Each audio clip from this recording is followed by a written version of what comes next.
Inkuru nziza kuri bose. Inkuru nziza kuri bose ni ikiganiro utegurirwa kongera ugashikirizwa n'ishirahamwe Trans World Radio y'u Burundi. Wumva uremerewe ku mutima? Woba uruhijwe n'ivyaha? Akira umwami Yesu aguha amahoro.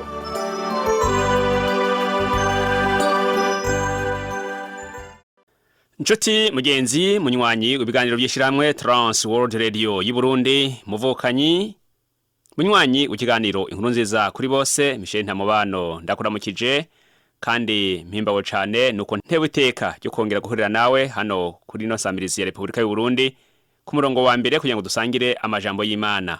Muri ano majambo y'uno munsi tuza kwiga ku ijambo rivuga ngo gutinya. Mugenzi, mu majambo tuza gusangira turaza kubona ubwoba bwitwa bweranda ubwo ari bwo. Dusome amajambo dusanga mu cete ca mbere intumwa Petero yanditse mu gice ca mbere, duhere ku murongo wa 13 kugeza ku murongo wa 17. Ano majambo aravuga ngo, nuko rero mukenyere mu mitima yanyu, mwirinde ibiboreza, mwizigire rwose ubuntu muzozanirwa mu kuzohishurwa kwa Yesu Kristo. Mumere nk'abana bagamburuka, ntimwishushanye n'ukwifuza kwanyu kwa kera ko mu gihe c'ugutamenya kwanyu. Ariko nk'uko yabahamagaye ari yera, namwe mubariko mubabera mu ngeso zanyu zose. Kuko byanditswe ngo mubabera kuko nanje nduwera. 17. Kandi ko iyo mwambaza muyita so ari uzocira umuntu wese urubanza rukwiranye n'ivyo yakoze itarobanuye ku cubahiro, mumare igihe cyo kuba mwisi mutinya. Mugenzi, ano majambo n'amajambo meza cane yanditswe n'intumwa Petero, kandi umusomyi yarahinyanye maze kuyatahura ayitirira ngo twahamagariwe kuba abera. Sinza kwinjira cane kwindi mirongo yatanguye, ariko mvuge cane kuri umurongo wa 17 aho yavuze ngo kandi ko iyo mwambaza muyita so ariyo icira umuntu wese urubanza rukwiranye n'ivyo yakoze itarobanuye ku cubahiro, mumara igihe co kuba mwisi mutinya. Uno murongo ndaza kugerageza kuwucamwo uduce dutandukanye, tugende twigira hamwe agace akariko kose ico ko dufasha muri kano kanya. Rero agace ka mbere naka kavuga ngo ko iyo mwambaza. Uruhande rumwe abakristo n'abana b'Imana, aba bama bibutswa ibyo bigishijwe ko bategerezwa kuba abana bumvira kandi bakwiye gutahura ko abana b'ukuri b'Imana yera nabo bategerezwa kuba abera. Intumwa Petero rero abona ko abantu bafata Imana yera bakayita se botegerejwe kwibuka uko iteye muri kamere yayo, bakamenya ibyo yanka n'ivyo ikunda. Hanyuma ibi bigatuma baheba ibyitwazo byose byotuma bakora ivyaha, kuko Imana itamenyerwa. Akandi gace kakurikiye nakavuga ngo muyita so. Iyi Mana si nk'imwe bamwe bishimikiza canke bahamagara mu bintazi byabo, ariko niyo twambaza. Bisigura ngo ni Imana iyo dutabaza tuyihamagara ngo idufashe kandi kabikora. Petero avuga ko mu kuyihamagara bayita data kandi bakabikora kenshi nk'uko babigezwe. Iyo dusomye mu butumwa bwiza uko bwanditswe na Matayo igice ca 6 ku murongo w'9, haravuga ngo musenge mutya muti data wa twese wo mwijuru, n'ibindi. Uwo ni Yesu Kristo yigishije abigishwa biwe gusenga, ngo muri uko gusenga bavuge ngo data wa twese n'ibindi bikurikira. Pawulo nawe yandikira abitesalonike mu gete giwe rya mbere gice ca 5 ku murongo wa 17 yababwiye ngo musenge ubudasiba. Rero byumvikana ko gusenga ari ikintu kidakwiye guhara mu buzima bw'umwigishwa wa Yesu Kristo, mu buzima bw'umuntu wese yizeye Kristo canke umuntu wese yitirirwa Imana. Iyi Mana rero data kandi akaba data wa twese, ngo niyo izocira umuntu wese urubanza itarobanuye ku cubahiro. Hariho inyigisho zimwe zimwe zitari izo zivuga ngo kw'Imana ari data wa twese ntizoreka ngo hagire n'umwe aja muri gihenomu. Bakongera bakavuga ngo kandi ko twaremwe mu ishusho yayo ntivyokunda ko iyo mana yoreka umuntu akaja mu muriro. Intumwa Petero arabivuze, kandi ni ijambo ry'Imana. Umwe wese azocirirwa urubanza rukwiranye n'ivyo yakoze. Abandi barishigikira bihenda ngo Imana ntizofatira abantu hamwe, ngo izoraba bamwe yirengagiza ibyaha bimwe bimwe bivanye n'ivyubahiro bari bafise. Ibi sivyo. Iyo usomye mu gitabo ca mbere ca Samweli igice ca 16 ku murongo w'indwi kugeza ku murongo w'umunani, n'amajambo yariko aravugwa kuri Dawidi igihe Abusalomu yarahejeje kumutembagaza ku ngoma. Rero aba bamushinyagurira bamwagiriza ibyaha bimwe bimwe, kandi bimwe by'ukuri byari ivyo. Bavuga ngo wamwicanyiwe, ngo wamugeserawe, ngo Uhoraho azogusubiza ku mutwe amaraso washeshe. Nawe wori kuranyumviriza, sinzi ibyo urimwo, sinzi ivy'Imana ikubona ko, ariko waba umwicanyi, woba umugesera, woba umurozi, woba ufata abandi ku nguvu n'ibindi bibi vy'ubuyobe, Uhoraho azobisubiza ku mutwe wawe, kandi amaraso washeshe ni wabura umwicanyi. Ibyo wanyaze, amabi yose wakoze bizokugarukako. Rero ano majambo aravuga ngo ibyo bakoze bizobakora. Abantu twese hamwe twahamagariwe kuba abera.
Wa murongo twasomye wa 17 akandi gace kavuga ngo mumare igihe cyo kuba mwisi mutinya. Ariko ngoma mfate kuri akajambo kavuga ngo mumare igihe cyo kuba mwisi.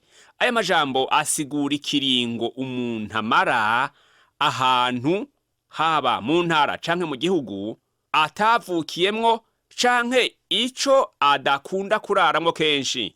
Uko niko abakristo bari bakwiye kubaho mw'isi, ko bari ingenzi n'inyambukira, ko batari ab'isi.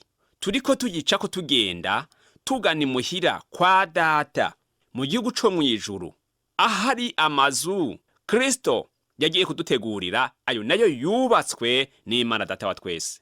Dusomye mu cete candikiwe Abaheburayo igice ca 11 umurongo w'9, uwa 10, uwa 13 n'uwa 16, hari amajambo meza cane avuga kuri Aburahamu. Naho Aburahamu yarabaye i Kanani, ari igihugu yari yarasezeraniwe, yakibayemwo nk'ikitari yiciwe, yemera kwibera mu mahema na Isaka na Yakobo, kuko nabo bari bararazwe ibyo basezeranywe. Aba bantu ntibigeze bubaka inzu zo kubamwo naho bari babishoboye. Bagumije umutima ku gihugu kiruta ibindi byose kuba ciza, ni igihugu co mw'ijuru. Ico gihugu Aburahamu, Isaka na Yakobo bari bakiteganya igishika, kuko bari barindiriye bihanganye kuzoba mu gisagara kiri speciale, igisagara kimeze neza, atari igisagara cy'Ubujumbura canke igitega, si igisagara cogereranywa na New York, si igisagara cogereranywa na London mu Bwongereza canke Dubai, hamwe n'ibindi bisagara byiza wobuzi. Njuti yanje, ni iby'igiciro kuronka ubwene gihugu mu gisagara kidasanzwe nk'iki, igisagara cubatswe mu buryo budasanzwe. Ushima carubatse mu buryo budasanzwe, Bibiliya iravuga ngo fondasiyo zaco zonyene zateguwe mu buryo budasanzwe. Havugamwo ngo umugezi, ni ukuvuga ngo umuntu yagize ibyigwa akiga ubutaka bumeze gute, akongera akagira devi y'ibikoresho byose bizokubaka iyo fondasiyo. Rero ngo ibi byakozwe n'Imana, ngo umugezi ni Imana, ngo umwubatsi nawe ni Imana. Na ubiyumvire izi fondasiyo zonyene, aho ibyigwa byose n'ibindi bikenewe byose gushika no kukubaka byakozwe n'Imana. Iki gisagara wo kigereranya n'ikihe wobuzi? Inzu tuzobamwo zubatswe n'Imana, kandi si inzu nk'izo mw'isi, ni inzu zihoraho. Izubatswe n'amaboko y'abantu zo mw'isi zica zisiduka mu kiringo kigufi, mbere rimwe na rimwe zirahitana n'abantu. Ku murongo wa 13 ngo aba bose, ya Aburahamu, Isaka na Yakobo, bapfuye bacizeye, ntibigeze batirimuka ngo bave ku Mana. Bagumanye mu mitima yabo hamwe no mu bwenge bwabo amasezerano, ijambo Imana yababwiye ku byerekeye igihugu co mw'ijuru n'ubuzima budashira bazohabwa nibakigeramwo. Ibi barabibona bikiri kure, bakabibamwo mu bwenge nk'abamaze kubigeramwo. Barabisasirira, bakemera ko ari akavantara n'ingenzi, bakemera ibitutsi no guhohoterwa n'intakebwa. Ayo marushwa barayihanganiye, kuko babona ko bazoyabamwe igihe gito, bakazoja ahandi hantu batazosubira kubabara. Ku murongo wa 16 ngo nico catumye Imana itamaramazwa no kwitwa Imana yabo, kuko yabateguriye igisagara. Mugenzi unyumviriza, abantu bagwana intambara nziza bihanganye, bakanesha, bakagumya amasezerano, bakizera ko Imana yasezeranye itabesha. Aba bantu ngo Imana ntimaramazwa no kwitwa Imana yabo, nayo ikabita abana bayo, kuko batayitetereje, batayimaramaje nabo. Intumwa Petero rero avuga ngo bisanzwe turi ingenzi n'inyambukira, tube kuri ino si dutinya, tuyibe ko dufise ubwoba. Ubu bwoba si bwa bundi bushingiye ku byagezwe. Ntidutinya umwana w'umuntu, ntidukwiye gutinya Satani, ntidukwiye gutinya urupfu, ntidukwiye gutinya imanza zabo mw'isi, ntidukwiye gutinya gihenomu canke gucirwa kwiteka n'ibindi, byaba ibyo babiteye ubwoba gute, kuko bene ubwo bwoba budafatiye ku rukundo dukunda Imana. Ahubwo dukwiye kwitega ko umwanya n'umwanya dushobora kuvanwa ku isi, kandi bigakorwa mu buryo bunyarutse, igihe Kristo azobaje gutora umugeni amujana mu nzu se data wa twese yubatse, hama igasharizwa na Yesu Kristo nyene iyo azobanamwo n'umugeni wiwe. Kandi umugeni ni ishengero rigizwe n'abantu bamwizeye, abo ntibazobana nabo akaramata.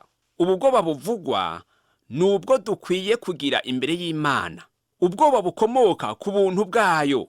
Ni igikorwa gihambaye cyo kwizera kigahingurwa n'umunezero mwinshi udutera guhimbaza Imana mu mitima, mu gihe indirimbo ziburuka ziva indani mu mitima, mbere bikadutera no kuyitambira. Ubwo bwoba kandi budutera kurondera Imana biciye mu kwiga ijambo ryayo ngo tumenye neza iby'Imana tugombako. Ubwo bwoba budutera guca bugufi mu mibereho yacu ya buri munsi, mu bwenge bwacu tugahesha Imana icubahiro. Nshuti yanje, nk'uko umwana wese abigenza imbere ya se, dutegerezwa gutinya Data Imana mu kwiha icubahiro cose, kuko ari Data akongera akaba n'umucamanza wacu twese. Iyo dusomye mu cete ca kabiri intumwa Pawulo yandikiye abikorinto igice ca 5 ku murongo wa 10, haratubwira ngo twese tuzogaragarizwa imbere y'intebe y'imanza ya Kristo, ducirirwa imanza z'ibyo twakoze tukiri mu mubiri, ari byiza ari bibi. Mukozi w'Imana unyumviriza, ewe muririmvyi aho uri hose, urumvise ko uhora uvuga Imana izogucira urubanza, kandi izobikora iravye ko ingeso zawe n'ibikorwa vyawe bibereye abitirirwa Imana. Uku gutinya Imana umucamanza, intumwa Pawulo nawe yakuvuze ko yandikira ab'Ifilipi mu gice ca 2 ku murongo wa 12 ngo bashitse agakiza kabo batinya kandi bahinda agashitsi. Intumwa Pawulo nyene yongera kubibarira ab'Ikorinto mu cete ca mbere yabandikiye igice ca 2 ku murongo wa 3 ngo ariko nabana namwe mfise intege nke, bisigura ngo nabana namwe nicishije bugufi, mfise ubwoba mpinda agashitsi kenshi. Nshuti yanje unyumviriza, umwanditsi umwe yavuze ngo ubwoba budutera kubaha Imana ni ubwoba bweranda bukomoka ku kirere kiri hagati yacu twebwe abanyavyaha n'Imana igororotse.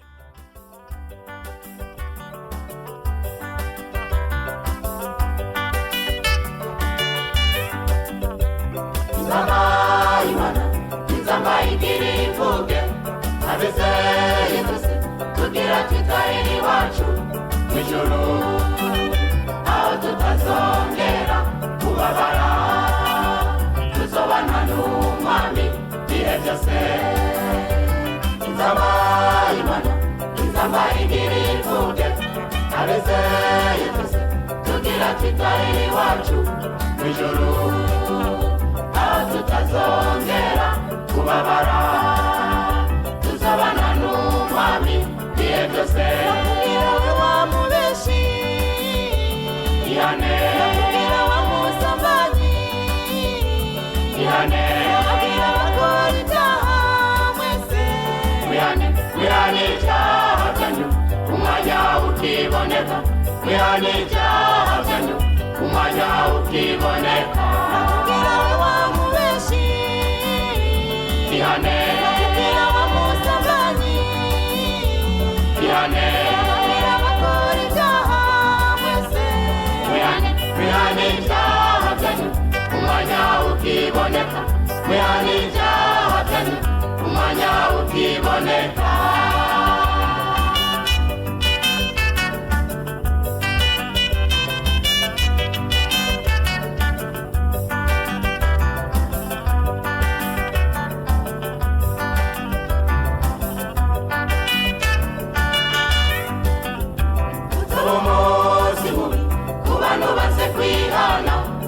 Bazomaramara, bazokubita hirya no hino, barondera ijambo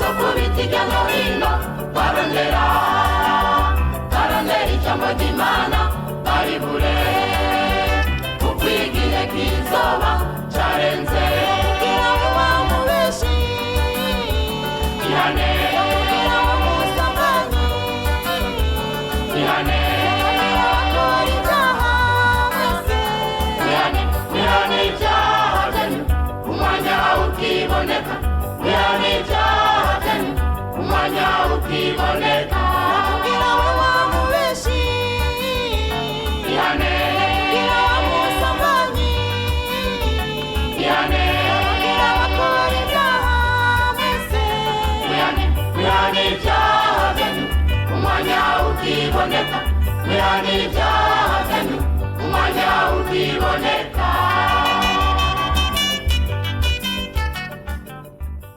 Ni ryari tukwiye kugira ubwoba? Ubwa mbere, ubwoba bubuza igihe dutahuye ko Imana ari yera kandi iba hirengeye. Bwa kabiri, ubwoba buza igihe dutahuye ko twakoze iby'imburakimazi. Ubwa gatatu, ubwoba buza igihe dutahuye neza igiciro c'ubuntu twagiriwe n'Imana. Ubu buntu buca buba ikiraro canke igitarurwa kidushikana mu bwiza bw'Imana biciye muri Yesu Kristo. Ni ukuvuga ngo kubw'ubu buntu bw'Imana bwaje biciye muri Yesu Kristo, ntihaba hakiriho ikirere kirekire hagati yacu n'Imana, kuko Yesu Kristo igikorwa ciwe c'ubuhuza gica giseruka. Mugenzi, unkundire kuko umwanya utabikunze ndangize, yamara mu kurangiza ndakwibutse ko tugira ubwoba, mbere tugahinda agashitsi twibutse ko ibikorwa vyacu bizogaragarizwa imbere y'intebe y'imanza tukabibazwako. Mu gihe ibikorwa n'ingeso vyacu bishimwa n'Imana, nta bwoba twogize bushingiye ku vyagezwe. Mu gishingo c'ubwoba haza ubwenge no gutahura, kuko umwami Dawidi na Salomo bavuze ngo kubaha Imana ni itanguriro ry'ubwenge, ngo kandi no kumenya Imana ni intango yo gutahura. Ibi ubisanga muri Zaburi y'111 ku murongo wa 10, hamwe no mu gitabo c'imigani igice ca mbere ku murongo w'7. Aho rero ibi bintu biryoheye nuko iyo dutinya Imana mu kuyubaha, Imana nayo icitera ubwoba abo duteye ubwoba n'ibyo duteye ubwoba vyose, nk'uko yabikoreye Yehoshafati. Ibi tubisanga mu gitabo ca kabiri c'ibyo ku ngoma mu gice ca 17 ku murongo wa 10, havuga ngo maze ubwoba buvuye kuhoraho bufata abami bo mu bihugu byose bikikije Buyuda, ntibaruha bubahuka gutera Yehoshafati. Njuti yanje, abadayimoni ntibaba bagishobora kudutera ubwoba, kuko uhoraho afise ububasha butera ubwoba abadayimoni na Satani.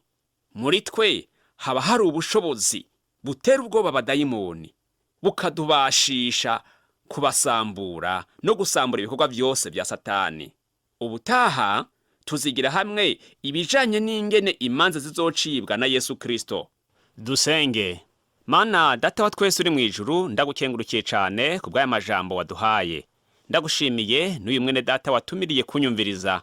Turagushimiye ubuntu bwawe bwatumye twitwa abana bawe, kandi kubw'ubwo buntu nyene ntibigutera isoni kwitwa data, naho bidushikira kenshi tukanyuranya nawe. N'uyu mwene data nyumvirije, nifatanije nawe kuza imbere yawe tukwereka ibi bimugoye. Ni wowe buhungiro bwacu, kuko mw'isi nta mahoro ahari, mw'isi nta munezero tuhafise uhoraho. Ibyo tubona byose ni by'akanya gato, ntaho kuba dufise, kuko naho tubaye ibibazo si bibuze. Muri wewe niho twobaho dutekaniwe, kandi mwijuru waduteguriye aho tuzoba ibihe bidashira. Kumvise ibyo dukwiye kwisunga kugira ngo tuzoshikeyo. None uyu ndamusengeye kugira ngo mugirire ikigongwe, umuharire ibyo bimurega byose, kandi umukure ku rubanza rwose. Amaraso ya Kristo amweze, umushoboze kudashira umutima ku bwoba bushingiye ku byagezwe, ariko mpwemu wawe yera amushiremwo ubwoba bumutera kwizuza nawe no kwamagendana nawe ibihe bidashira, akubaha agushira hejuru imisi yose. Umufata ukuboko kugira ngo ntasubire gutwarwa n'ivy'isi, ariko umuha intsinzi kuri wa mubi Satani. Umuganze abo wawe rwose, kandi umuhindura igikoresho cawe. Ufise ingorane yariyo yose, yaba y'indwara, yaba ibigeragezo, akabaje imbere yawe, uhoraho umuha intsinzi kandi umubera inyishu. Umubohore kandi umuganze, umukuremwo amaganya yose, ariko umwuzuzemwo amajwi y'impundu, kugira ngo azoze imbere yawe z'anyamashimwe. Turabyizeye kuko wamye ubikora, kandi ukabura Imana idahinduka. Nseze mu izina rya Yesu Kristo umucunguzi wacu, amen. Wakoze kunyumviriza no kumpakanya, kandi nizere by'ukuri ko wafashijwe. Ntuzocikwe n'ikiganiro kizokurikira, Yesu akomeze kuguhezagira.